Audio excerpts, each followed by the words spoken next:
दोस्तों जय श्री राम, जय श्री बालाजी महाराज। दोस्तों कैसे हो आप सब? आशा करते हैं कि आप सब जो हैं सुरक्षित हैं, स्वस्थ हैं और बाबा की असीम कृपा सब पर बनी हुई है। तो दोस्तों आज मैं फिर आपके सामने एक और नई वीडियो के साथ हाजिर हूँ। और जो है दोस्तों आज की जो हमारी वीडियो होने वाली है वो बहुत ही ज़्यादा इंटरेस्टिंग होने वाली है। जैसे कि आप सभी को ही पता है दोस्तों कि हम मेहंदीपुर बालाजी से रिलेटेड बहुत सारी वीडियो पहले भी इस चैनल पे डाल चुके हैं।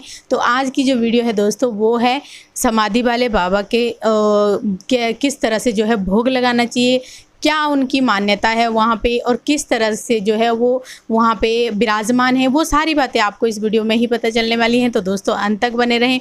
अगर वीडियो अच्छी लगती है तो लाइक करें, शेयर करें, कमेंट करें और अगर आप चैनल पे पहली बार देख रहे हैं तो चैनल को ज़रूर सब्सक्राइब करें। साथ में बेल आइकन है उसको प्रेस करें ताकि आने वाली हर एक वीडियो की नोटिफिकेशन सबसे पहले आप तक पहुँच जाए। तो चलिए दोस्तों शुरू करते हैं आज की वीडियो।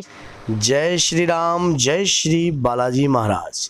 मेहंदीपुर की पवित्र शक्तियाँ आपका कल्याण करें, आपके परिवार को सुरक्षित रखें, ऐसी कामना श्री बालाजी महाराज मेहंदीपुर सरकार से आपके परिवार के लिए करते हैं।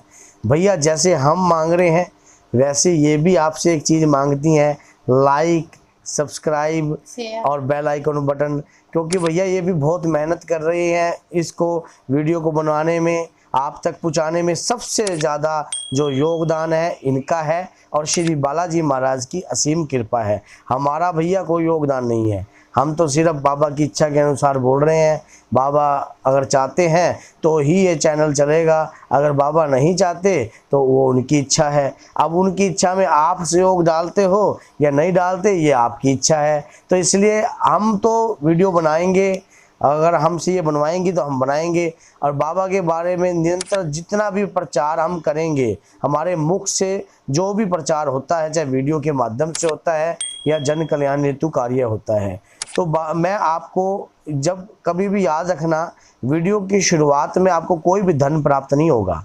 जो धन प्राप्त होता है वो वीडियो के एंड में ही होता है। जो सूक्ष्म चीज़ छुपी हुई होती है वो वीडियो के एंड में ही होती है। अगर आप टपा टपा के वीडियो को देखोगे तो कोई ऐसी चीज़ आप स्किप कर दोगे जिसके कारण आप फिर कहोगे कि हमें ये चीज़ से हम वंचित रह गए। तो इसी प्रकार से क्या है कि आपको पूरी वीडियो में 10 मिनट अपने जीवन के ये देने चाहिए आपको सुनने के लिए। तो क्या है आज की वीडियो समाधि वाले बाबा पे है, जो कि गणेशपुरी जी महाराज हैं। आज उनके बारे में अगर मैं बोलता हूँ तो मैं उनके श्री चरणों में कोटि कोटि नमन करता हूँ। श्री गणेशपुरी जी महाराज समाधि वाले बाबा, जो कि हमेशा अपनी दया की कृपा हमारे ऊपर हमेशा बरसाते रहते हैं, उनकी कृपा के पात्र ही हैं जो हम आज उनका गुणगान अपने मुख से कर रहे हैं। देखिए, अगर आप समाधि पे जा रहे हो, आप पूरी जगह अगर भोग लगाते हो, प्रेतराज सरकार का भी भोग लगाते हो और भैरव बाबा का भी भोग लगाते हो और श्री बालाजी सरकार की अर्जी और दरखास्त भी लगाते हो और 3 पहाड़ पर भी भोग लगाते हो, माँ काली का भी लगाते हो, तो आप समाधि का भी भोग आपको पूर्ण निष्ठा से लगाना चाहिए। जैसे माँ वैष्णो देवी में भैरव बाबा के दर्शन के बगैर दर्शन पूर्ण नहीं होते, वैसे ही समाधि वाले बाबा के बगैर आपकी मेहंदीपुर की यात्रा संपूर्ण नहीं होती। समाधि वाले बाबा के दर्शन करने बहुत ज़रूरी हैं, क्योंकि उनके तपोबल से ही आज बाबा की कृपा वहाँ पर है और उनका ही योगदान है, उनका ही योगदान है। आप एक बात नित्य याद रखना कि समाधि पर अनगिनत चीज़ें कैद की जाती हैं और वहाँ पर लगातार निरंतर हवन चलता है। क्या आप सोच के देखिए, जो हवन कुंड है वहाँ पर जो 9 या 10 हवन कुंड हैं, उस हवन कुंडों के अंदर आप कंटिन्यू देखना कि निरंतर हवन चलता है। वहाँ पर जो आत्माएं पीपल पर कैद कराई जाती हैं या समाधि पर छोड़ी जाती हैं, और मेहंदीपुर की सभी आत्माओं का जो सार है, जैसे एक फल होता है ना, फल कि आपको पूर्ण फल प्राप्त होता है कब? जब आप पूरी हनुमान चालीसा पढ़ लेते हो, हनुमान नाटक पढ़ लेते हो, बजरंग बाण पढ़ लेते हो, राम स्तुति पढ़ लेते हो, उसके बाद एक फल छुपा होता है आरती के रूप में। तो उसी प्रकार समाधि पर भी वो फल प्राप्त होता है। वो किस प्रकार होता है वो मैं आपको बता रहा हूँ कि समाधि पर अगर आप जाते हो तो जब सब जगह से आपने भोग लगा लिया और संकटों से आप फिर भी परेशान हो और समाधि वाले बाबा से जाकर विनय प्रार्थना करनी है। प्रार्थना किस प्रकार करनी है मैं आपको बताता हूँ। उनसे प्रार्थना करनी है कि हे श्री समाधि वाले बाबा, हे श्री बालाजी सरकार, मैं आपके श्री चरणों में आया हूँ या आई हूँ। मेरी ये विनय प्रार्थना है। अपनी प्रार्थना को आप बताइए, विपता बताइए। 2 घड़ी नीचे धरती पर बैठिए। वहाँ की जो मिट्टी है, अब तो भैया सुनना है कि वहाँ पर पत्थर गिर चुके हैं। पत्थर गिरने के कारण कुछ मिट्टी जो है, नवीन निर्माण चल रहा है, जो वहाँ प्रेता सरकार के वहाँ पर पत्थर टूटकर वहाँ डल रहे हैं। तो समाधि पर वो जो विनय, इतनी सुंदर जो मरस्तूल था, जो मिट्टी थी, आहा जी क्या बात करते हो। सर्दी में जब आप जनवरी में जाते हो तो वो मिट्टी ऐसी लगती है, बहुत ही ज़्यादा भावुक मिट्टी है। हम तो उसमें जाकर बैठ जाते हैं नीचे, तो बड़ा आनंद आता है। ठंडी ठंडी मिट्टी, और जून में वो मिट्टी ऐसे लगती है जैसे आग हो, आग का हवन चल रहा हो। तो वो तपोभूमि है। उस तपोभूमि में आपने विनय प्रार्थना करनी है कि हे गणेशपुरी जी महाराज, मैं अपने परिवार सहित अपना गोत्र बोलकर ऐसे ऐसे इस प्रकार से इस कार्य के लिए आया हूँ। मेरी पत्नी, मेरी लड़की, मेरा परिवार, मेरा कारोबार, बाबा मैं रोगग्रस्त हूँ। मेरे परिवार के अंदर निरंतर संकट की छाया बरकरार है और मेरे शरीर पर वो संकट रहता है, और या जिस भी व्यक्ति रोगी के शरीर पर वो संकट रहता है। इस प्रकार की आपने प्रार्थना करनी है समाधि वाले बाबा से। और समाधि वाले बाबा पर आपने भोग लगाना है जलेबी का। जलेबी का भोग बाहर से प्राप्त हो जाएगा, और 3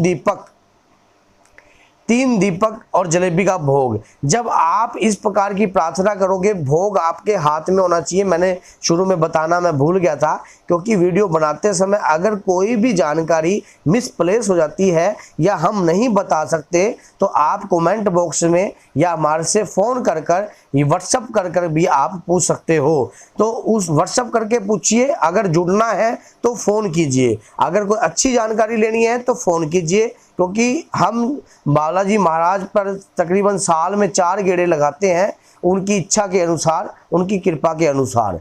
तो यही बात मैं आपको बता रहा हूँ कि जब आप ये भोग लगाइए तो इस प्रकार की विनय प्रार्थना आपने श्री गणेशपुरी जी महाराज से करनी है, और अपनी गुहार लगानी है कि हे प्रभु, जैसे आपकी पीढ़ी दर पीढ़ी श्री बालाजी महाराज की निरंतर सेवा करते आ रही है, ऐसे ही हमारा भी अंदर से एक भाव है कि हमारे परिवार के ऊपर पीढ़ी दर पीढ़ी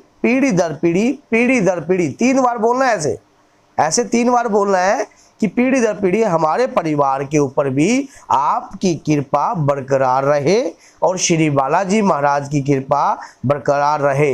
ऐसी विनय प्रार्थना श्री गणेशपुरी जी महाराज से, समाधि वाले बाबा से आपने करनी है। आप यकीन मानिए, जो मैं चीज़ें आपको निरंतर बता रहा हूँ वो बहुत ही प्रभावशाली हैं और बहुत ही उपयोगी हैं आपके जीवन के लिए, आपके दैनिक जीवन के लिए। जो आप मेहंदीपुर में जाते हो और वहाँ पर आप जलेबी का भोग लगाते हो और वहाँ से रवाना कर देते हो, उसके बाद जब आप भोग लगाते हो तो ऐसे जलेबी खोलकर, जब भोग लगने का समय निर्धारित होता है, वो समय सीमा वहीं पर लगी हुई है, क्योंकि कई बार जो सीमा है वो वहाँ पर आप 3 टाइम या 4 टाइम भोग लगता है, उस सीमा के निर्धारित टाइम के अनुसार ही आप भोग लगाइए।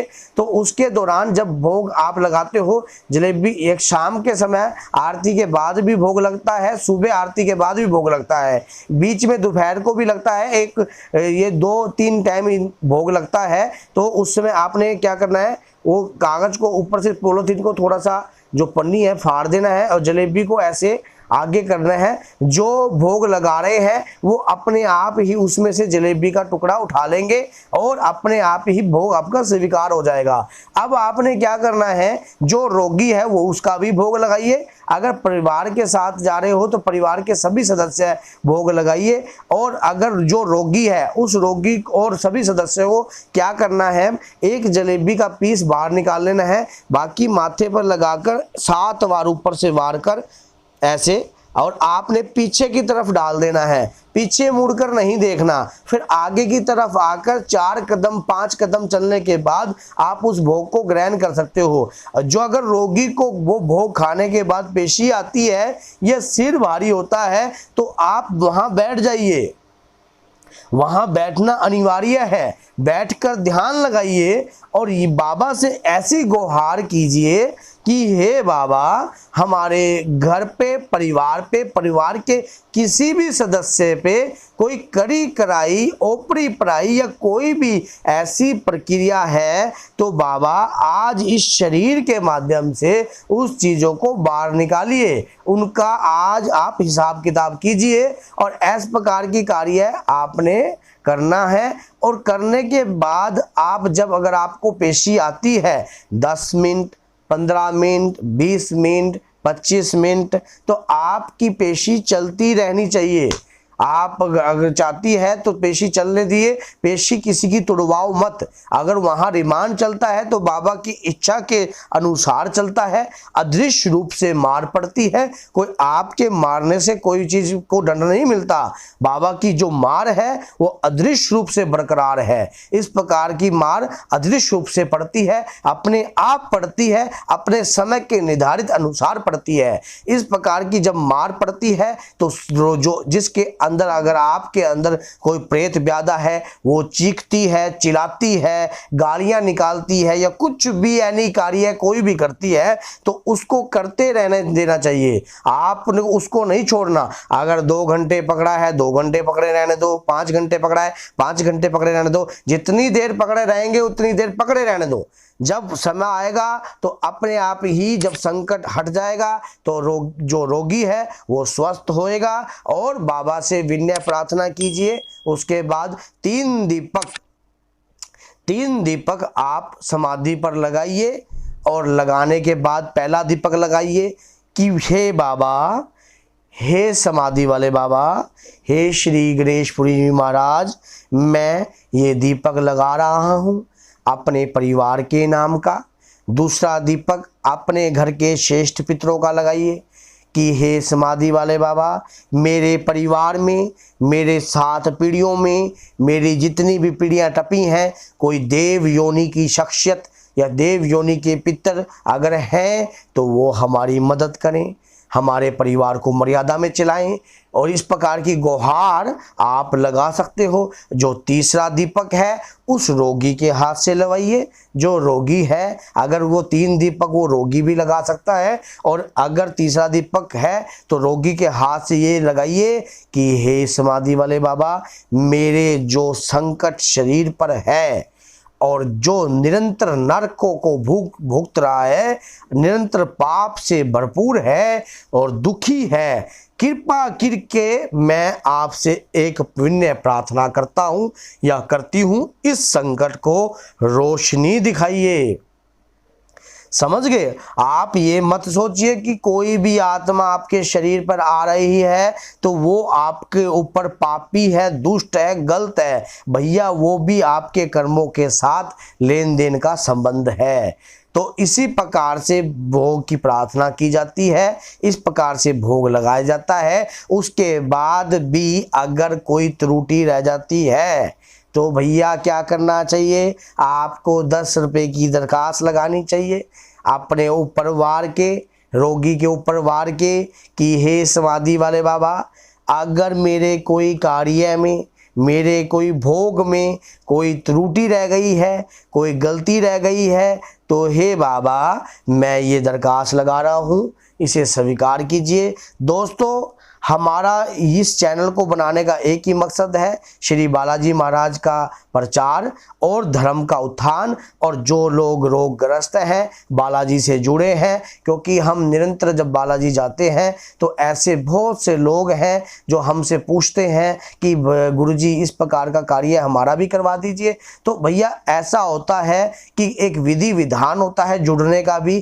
किसी गुरु के साथ, किसी मंत्र के साथ। तो इस प्रकार का कार्य हम उनको जब कराते हैं जब वो हमारे बारे में जाने। अगर आपको हमारे साथ जुड़ना है। अब जो आपकी जो लोग निरंतर कॉल कर रहे हैं और अपनी सीमा के अनुसार ही कॉल कीजिए जो हमने टाइम दे रखा है, नहीं तो हमें ये नंबर हटाना पड़ेगा और व्हाट्सएप नंबर रखना पड़ेगा, जिससे लोग बहुत परेशान हो जाएंगे और हमारी मकसद जो है वो खराब होएगा। तो आप सीमा के अनुसार ही फ़ोन कीजिए, और फ़ोन जब कीजिए जब आप चैनल मोनेटाइज कर चुके हो, नहीं चैनल सब्सक्राइब कर चुके हो, और उसके बाद हमारी 7-8 वीडियो आपने तकरीबन देख ली है, तभी आप फ़ोन कीजिए। हमने तकरीबन इसके अंदर 120 वीडियो के करीब बना रखी हैं। तो भैया आप पहले उस ज्ञान को उदय कीजिए। हम इतना जो समय लगा रहे हैं ये इसीलिए लगा रहे हैं, ये नहीं कि आपने 2 वीडियो देख ली, 3 देख ली, 4 देख ली और आप कहते हो गुरुजी हमारा संकट काटिए, हम आपके साथ जुड़ना चाहते हैं। नहीं भैया, पहले आप हमारे बारे में जानिए, पहले समझिए। ऐसे ना अपना निरंतर विश्वास छोड़ दीजिए किसी के ऊपर। जो हमें कोई लालच नहीं है हमारे साथ जोड़ने का, हमारी खुद की बाबा की दया से जितनी संगत है। हमें तो सिर्फ सेवा कर रहे हैं भैया, जो बाबा करवा रहे हैं उसी हिसाब से। इसीलिए आप वीडियो को वॉच कीजिए और एक पाप और ना कमाइए आप, क्योंकि आप वीडियो देखते हो अपने तक ही सीमित रह जाते हो। भैया इसको शेयर कौन करेगा? इसको शेयर कीजिए। आपने जो व्हाट्सएप ग्रुप है, जो लोग निरंतर बीमार हैं, परेशान हैं, उनको कौन जोड़ेगा? वो भी तो आपका ही नैतिक फर्ज है। अगर हमारा नैतिक फर्ज है वीडियो बनाना, तो आपका भी तो कोई उद्देश्य होगा श्री बालाजी महाराज की कृपा पाने के लिए। तो आपका भी यही उद्देश्य है। अधिक से अधिक चैनल को शेयर कीजिए। बाबा के प्यारे चैनल है, कितना अद्भुत नाम है बाबा के प्यारे, और शेयर भी वही करेगा जो बाबा का प्यारा है। और बाबा का लाडला बनने के लिए तो ये काम करने पड़ते हैं भैया। आप इस वीडियो को शेयर कीजिए, जितने भी लोग हैं वो, ताकि इस वीडियो को देखें, समझें और इस चैनल के माध्यम से उनका कल्याण हो सके। फिर देखिए आपका कितना योग है, फिर समाधि वाले बाबा आपसे जुड़ेंगे कि नहीं जुड़ेंगे? हैं, श्री बालाजी सरकार कृपा करेगी नहीं करेगी? तो इसीलिए लाइक कीजिए, शेयर कीजिए, कमेंट कीजिए। दोस्तों जय श्री राम, जय श्री बालाजी महाराज। और कोई क्वेश्चन है तो बताइए। तो इसी प्रकार आप चैनल से जुड़ते रहिए। बाबा के प्यारे भक्तों का स्वागत है बाबा के प्यारे चैनल में।